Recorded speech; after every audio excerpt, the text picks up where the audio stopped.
이번에는 이 얘기로 좀 넘어갈게요. 얼마 전에 열린민주당 대표로 선출이 된 인물 최강욱 대표가 있습니다. 그렇죠? 예, 최강욱 대표. 김 기자, 이 최강욱 신임 열린민주당 대표에게 누군가 전화를 걸었다? 무슨 얘기일까요? 문재인 대통령과 문재인 대통령이 축하 전화를 함께 나눴다. 이런 소식이 전해졌습니다. 아시다시피 이제 열린민주당의 신임 당 대표가 된 이후에 문재인 대통령이 전화 통화를 통해서 뭔가 축하의 이야기를 건넸다. 이런 소식이 전해졌는데요. 어떤 대화를 나눴는지 최 대표가 오늘 라디오 인터뷰에서 이런 말을 했습니다. 직접 들어보시죠. 대통령 입장에서 공당의 대표한테 축하 인사 하시는 거는 늘 있어왔던 일이고. 감 차원의 대답 이렇게 이해를 해도 되는 겁니까? 그럼요. 일반적으로 네. 권력기관 개혁이라는 거는 이제 새로운 주제는 아니잖아요. 네. 세상에 따뜻하시기가 이루 말할 수도 없는 우리 대통령께서 힘든 일도 있었지만 함께 기뻐하며 나갔던 그 후보들과 그리고 당원들 최강욱 대표를 국회로 보낸 150만 전세 아들을 위로하시는 겁니다. 열린민주당이 자랑스럽고 우리 당원들이 또 한 번 자랑스러워지는 어제 하루였죠.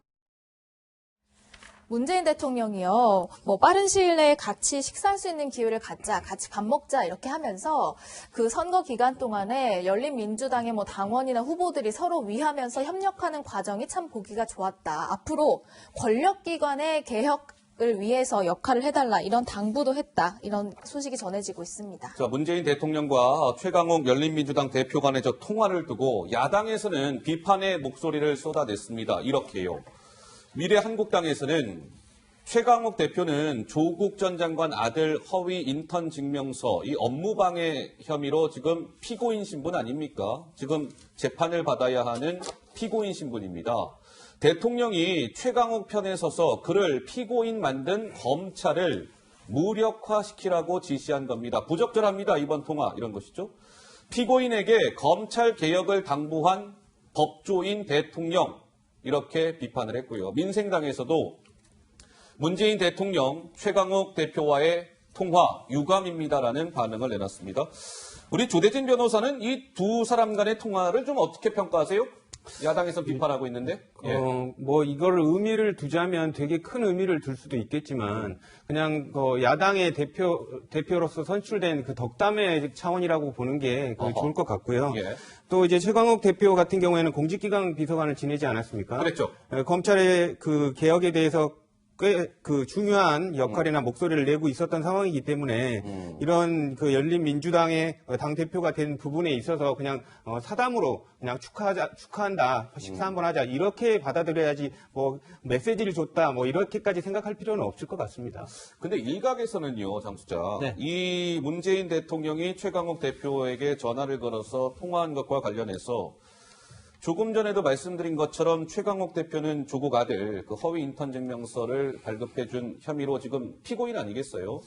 그러니까 저 통화 자체가 대통령이 뭔가 이 재판부의 가이드라인을 제시하는 그런 모양새가 될 수 있기 때문에 부적절한 것 아니냐라는 일각의 비판도 나옵니다만 우리 장 수장은 어떻게 바라보고 계세요? 당연히 그런 비판이 나올 수 있는 소지가 있습니다. 그렇습니까? 대통령께서는 그러한 의도를 하지 않으셨다고 하더라도 그러한 의도로 비춰질 수밖에 없습니다. 예. 그러한 검찰에 대한 개혁을 당부했다라는 것 자체가 상당히 검찰로서는 압박으로 느껴질 수밖에 없을 것 같고요. 예. 저는 저 대통령의 전화가 정치적인 면죄부, 정치적인 사면을 해준 거라고 생각이 들어요. 그래요? 그거는 더불어민주당에 대해서 그런 거예요. 더불어민주당이 선거 전에 열린민주당에 있는 후보들은 부적격한 후보다. 저분들이 당선이 되더라도 우리는 함께 하지 않겠다라고 수차례 얘기했어요. 비판을 했었죠. 예. 그랬는데 제1호 당원인 문재인 대통령께서 정치적인 사면을 한 거죠. 당신 참 보기 좋았다. 여러 가지 협력을 해서 개혁을 해달라. 예. 이것은요. 예. 결국에는 민주당과 이해찬 대표에게 상당한 숙제거리를 넘겨준 것이다 라고 저는 평가하고 싶습니다. 근데 이준석 의원은 그러면 이 통화를 아까 조대진 변호사는 저게 크게 의미 부여할 거 아닙니다.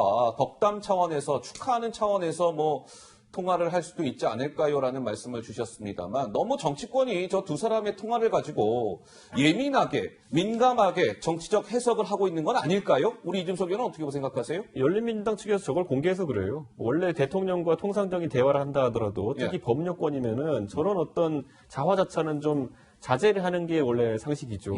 사실 뭐 여당 대표 선출되어도 여당 원내대표 선출되어도 전화를 보통 하지만은 박근혜 정부 시절에 그런 걸 뭐 이렇게 자화자찬하는 사람 본 적이 없거든요. 지금 상황에서 열린민주당은 어쨌든 본인들이 대통령의 신임을 받고 있다는, 그러니까 마패를 받았다는 걸 증명해야 되는 위치에 있는 상황이기 때문에 다급해서 공개를 한 것으로 보이고, 예. 저는 앞으로 전국에 있어가지고 열린민주당은 이제 기고만장입니다. 저기에 있어서. 그래서 더더욱 선봉대 역할을 할 것이다 이런 생각하는 게 예전에요. 그 20대 총선이 지나고 나서요. 새누리당에서 그 당시에 진실한 사람들이라고 스스로 주장했던 사람들.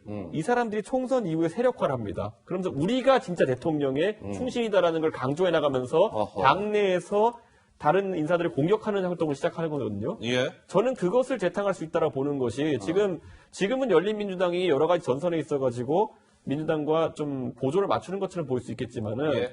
나중에 가가지고 본인들의 존재를 증명하기 위해 가지고 약간 자가면역 비슷하게 민주당이 하는 행동을 비판하면서 우리가 진짜다라는 주장을 하면서 나올 가능성도 있어 보입니다. 예. 그때 아마 분열적인 어떤 상황이 발생하지 않을까 생각합니다. 알겠습니다.